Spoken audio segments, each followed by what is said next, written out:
Hi, this is J.R. Crooks for Money and Markets TV. It appears that we're headed for another major financial crisis, so I think it's important to look back at what caused the last one. Most people blame deregulation for allowing banks to take on too much leverage and risk. After all, right before the crisis hit in 2008, banks' debt-to-equity ratios had jumped to nearly 30-to-1 versus just 12-to-1 in 2004. But that's only part of the story, and it ignores some very important facts. For example, in the lead-up to the financial crisis, regulation actually increased. The SEC assumed more oversight of bank holding companies, which were forced to report their capital adequacy. And second, the leverage that was supposed to have sparked the crisis wasn't any higher than it was in the 1990s.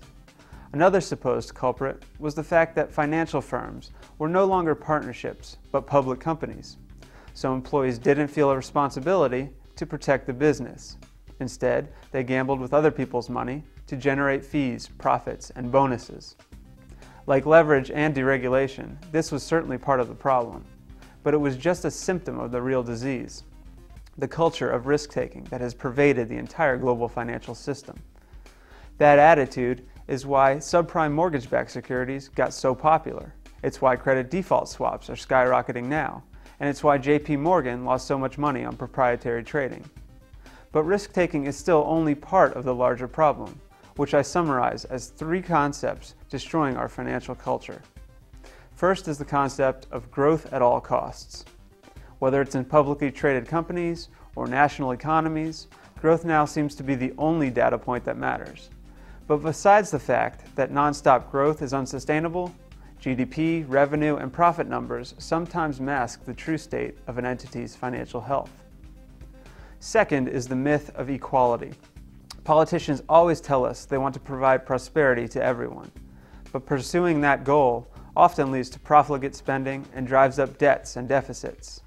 Trying to create an equal society undermines the foundation for true economic prosperity. It actually perpetuates the problem rather than alleviating it. Third is the supposed wealth effect. When people think that their personal wealth is growing, they tend to spend more. This is what happened during the real estate bubble of the last decade. Homeowners tapped the equity in their homes to make new purchases or investments. The same thing is happening now, due to rising stock market valuations. Huge quantitative easing programs by the Federal Reserve have driven up asset prices, including stocks, but they've done nothing to help the underlying economy. And just like the real estate market, this bubble will burst too. When it does, everything could come unwound very quickly. U.S. economic growth, CDS exposure by JP Morgan and other financial institutions, the entire Spanish banking system, Chinese manufacturing, the financialization of commodities, and major currency values. The challenge is figuring out how to protect yourself. I'm J.R. Crooks for Money and Markets TV. Thanks for watching.